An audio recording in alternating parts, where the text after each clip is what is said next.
Assalamualaikum warahmatullahi wabarakatuh. Selamat datang di Belajar Dulu Aja. Hari ini kita akan belajar program linear. Program linear ini merupakan mata pelajaran matematika wajib kelas 11 di tingkat MA, SMA, atau SMK. Tujuan dari program linear ini adalah untuk menentukan nilai optimum dari suatu permasalahan. Nilai optimum ini adalah nilai tertinggi atau nilai terendah. Sistem pertidaksamaan linear dua variabel menjadi salah satu materi pendukung dari program linear. Oke, di sini kita memiliki permasalahan soal cerita seorang pedagang sepeda yang ingin membeli paling banyak 25 sepeda untuk stok di tokonya.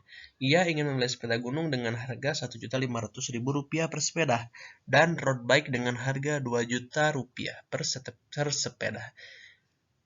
Ia berencana tidak mengeluarkan uang lebih dari 42 juta. Jika keuntungan sepeda gunung Rp500.000 dan road bike Rp600.000, maka keuntungan maksimum yang diterima pedagang adalah langkah pertama yang kita harus lakukan adalah menentukan model matematikanya. Di sini kita ambil dua buah jenis sepeda, ada sepeda gunung dan ada road bike. Kita misalkan sepeda gunung dengan X dan road bike dengan Y. Dan juga kita lihat harganya untuk sepeda gunung Rp1.500.000 dan road bike Rp2 juta. Keuntungan yang didapat dari sepeda gunung Rp500.000 dan road bike sama dengan Rp600.000. Oke, dan ada keterangan lainnya bahwa jumlah sepedanya paling banyak 25 dan modalnya hanya Rp42 juta. Oke, kita ambil kesimpulan yang pertama bahwa jumlah sepedanya tidak boleh lebih dari 25 sehingga didapatkan pertidaksamaan X ditambah Y kurang dari sama dengan 25. Oke, yang kedua yaitu Rp1.500.000 X ditambah 2 juta Y kurang dari sama dengan 42 juta. Karena ini terlalu besar, mari kita bagi dengan 500.000. Sehingga 3X ditambah 4Y kurang dari sama dengan 84. Oke. Dan keuntungannya adalah 500.000 X ditambah 600.000 Y. Sehingga dapat kita simpulkan model matematikanya yang pertama X ditambah Y kurang dari sama dengan 25. Yang kedua 3X ditambah 4Y kurang dari sama dengan 84. Dan fungsi optimumnya adalah 500.000 X ditambah 600.000 Y. Langkah kedua yaitu menentukan daerah himpunan penyelesaian. Kita ambil lagi model matematikanya yang pertama X ditambah Y kurang dari sama dengan 25. Oke, di sini kita akan membuat sebuah diagram kartesius. Kita ambil pertidaksamaan yang pertama yaitu X ditambah Y kurang dari sama dengan 25. Yang pertama kita tentukan titik potong dengan sumbu Y. Untuk menentukan titik potong dengan sumbu Y ini kita harus masukkan X sama dengan 0. Sehingga 0 ditambah Y sama dengan 25 dan Y-nya adalah 25. Sehingga kita dapatkan titiknya yaitu X-nya 0 dan Y-nya 25 sehingga X, Y sama dengan 0,25. Langkah kedua yaitu menentukan titik potong dengan sumbu X. Kita masukkan Y-nya 0 dengan cara yang sama didapatkan X-nya 25 dan Y-nya 0. Sehingga titiknya adalah 25,0. Lalu kita kerjakan dengan cara yang sama untuk pertidaksamaan yang kedua. 3X ditambah 4Y kurang dari sama dengan 84. Kita cari juga titik potong dengan sumbu Y. Kita masukkan X-nya 0. 3X tambah 4Y sama dengan 84. Sehingga 3 dikali 0 tambah 4 sama dengan 84. Nah, kita bagi kedua ruas dengan 4, sehingga Y sama dengan 21, sehingga didapatkan titiknya adalah 0,21. Dengan cara yang sama pula, kita masukkan Y-nya sama dengan 0. Sehingga didapatkan X-nya 26 dan Y-nya 0. Dan titiknya adalah 26,0. Dari informasi yang kita dapat ini, kita bisa menggambar sebuah grafik. Yang pertama, kita akan menggambar pertidaksamaan X ditambah Y kurang dari sama dengan 25. Di sini kita punya titik yang pertama yaitu 0,25. Oke, 0,25 berarti X-nya 0, Y-nya 25 di sini.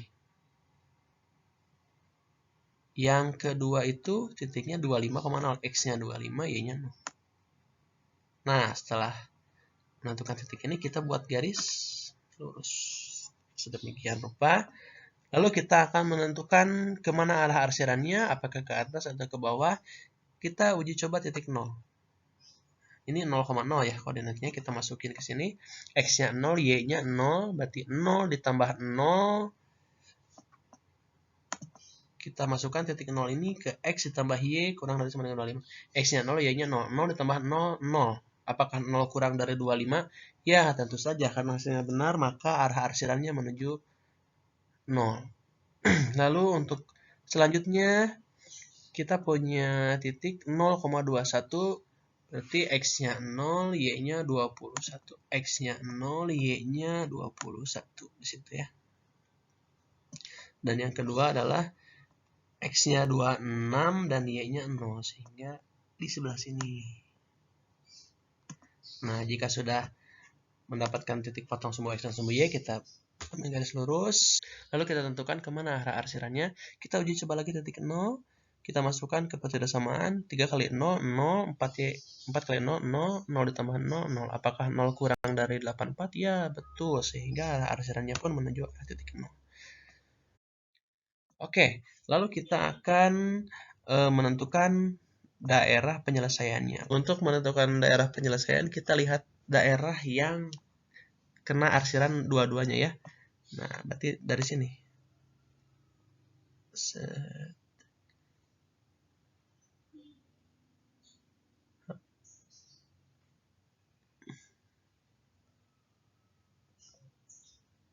Nah, ini adalah daerah himpunan penyelesaian.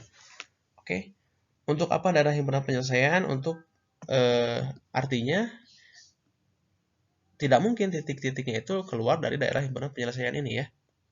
Oke, langkah selanjutnya kita akan menentukan titik pojok. Titik pojok ini berguna untuk menentukan nilai optimum. Ya, merupakan salah satu metode yang umum diterapkan untuk menentukan nilai optimum. Langkah ketiga adalah menentukan titik pojok. Oke, di sini kita menggunakan metode titik pojok untuk menentukan nilai optimum. Yang pertama kita punya titik A. Titik A ini koordinatnya adalah 0,21. Lalu titik B ini adalah perpotongan garis antara X ditambah Y sama dengan 25 dan 3X tambah 4Y sama dengan 84. Kita untuk menentukan titik potongnya, kita gunakan aturan campuran ya, eliminasi dan substitusi. Kita eliminasi di sini persamaan X tambah Y sama dengan 25 dikali 3, dan 3X tambah 4Y sama dengan 84 dikali 1, agar variabel X-nya sama menjadi 3. Sehingga dapat 3X ditambah 3Y sama dengan 75, dan 3X tambah 4Y sama dengan 84. Karena sama-sama positif, maka kita kurangi, sehingga didapatkan 3 kurangi 4 negatif Y sama dengan 75 dikurangi 8 negatif 9, sehingga Y sama dengan 9. Lalu kita substitusikan Y sama dengan 9 ke X ditambah Y sama dengan 25. Sehingga dapat X ditambah 9 sama dengan 25, sehingga X sama dengan 16, dan titik B adalah 16,9. Lalu titik yang terakhir yaitu titik C, yaitu 25,0. Setelah mendapatkan 3 buah titik ini, lalu kita masukkan ke fungsi optimum untuk menentukan nilai optimum. Fungsi optimumnya adalah 500.000 X ditambah 600.000 Y. Untuk menentukan berapa sih keuntungan maksimumnya, kita tentunya harus coba. Tentunya kita harus substitusi semua titik ini ke fungsi optimum. Kita mulai dari titik A 0,21, kita substitusi, sehingga 500.000 dikali 0 ditambah 600.000 dikali 21, hasilnya 12.600.000. Untuk titik B 16,9, kita substitusi 500.000 dikali 16 ditambah 600.000 dikali 9, hasilnya 13.400.000. Dan titik C yaitu 25,0, kita substitusi menjadi 500.000 dikali 25 ditambah 600.000 dikali 0, hasilnya 12.500.000 rupiah. Dari ketiga titik ini, mana keuntungan maksimum? Tentu saja yang 13.400.000 rupiah. Sehingga keuntungan maksimum yang didapat oleh pedagang dengan menjual 16 sepeda gunung dan 9 road bike adalah 13.400.000 rupiah. Terima kasih, semoga bermanfaat dan bisa dimanfaatkan. Jangan takut dengan matematika, belajar dulu aja. Jangan lupa di-subscribe teman-teman agar channel ini terus berkembang menyajikan info-info terbaik seputar belajar dulu aja. Wassalamualaikum warahmatullahi wabarakatuh.